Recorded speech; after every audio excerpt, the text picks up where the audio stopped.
Dari sejarah kerajaan Pajajaran dengan rajanya Kanjeng Sri Baduga Maharaja Prabu Jaya Dewata atau yang lebih dikenal dengan sebutan Prabu Siliwangi ternyata memiliki makna khusus bagi masyarakat Tatar Sunda dengan ciri-ciri keturunannya yang ada di daerah Banten. Ajaran yang diyakini seluruh rakyat dari kerajaan Pajajaran dengan rajanya Prabu Siliwangi lebih menekankan pada ajaran hidup atau kehidupan.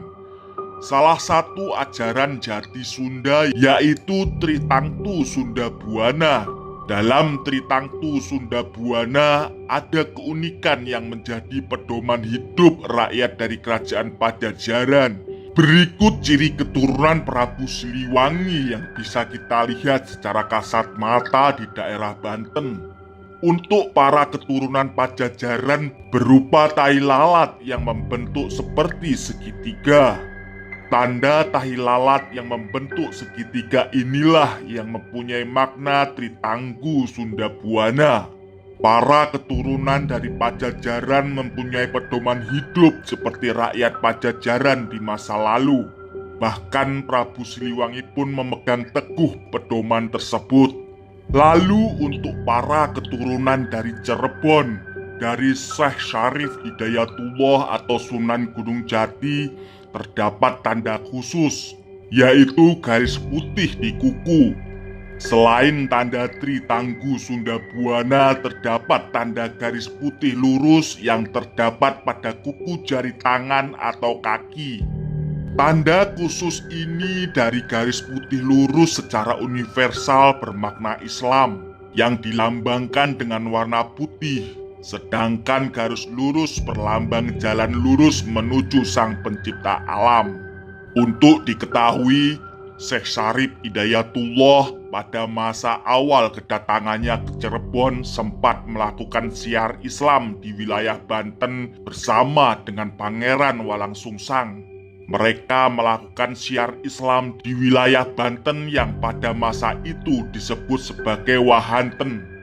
Di wilayah Banten atau Wahanten pesisir, Syarif Hidayatullah bertemu dengan Nyai Kawung Anten, yakni putri dari Sang Surosowan. Keduanya kemudian menikah dan dikaruniai dua orang anak, yaitu Ratu Winaon yang lahir pada 1477 Masehi dan Pangeran Maulana Hasanuddin, pendiri Kesultanan Banten yang berkuasa pada 1552 hingga 1570 Masehi.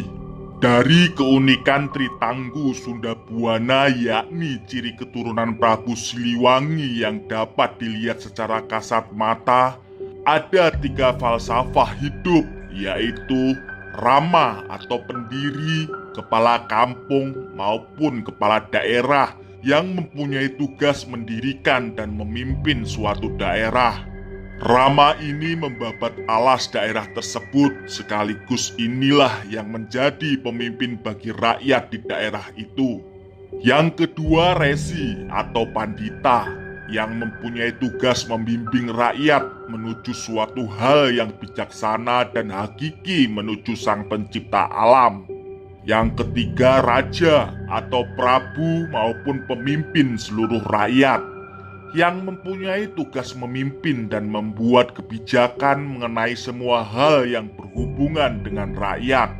Dari ketiga falsafah hidup rakyat Pajajaran ini dapat diterapkan oleh para keturunan Pajajaran saat ini, yaitu di daerah Cirebon, Banten, Sumedang Larang, Galuh yang saat ini daerah Ciamis dan sekitarnya, Sukabumi, Caringin, dan Majalengka serta berbagai wilayah lainnya yang masih terdapat trah dari Pajajaran.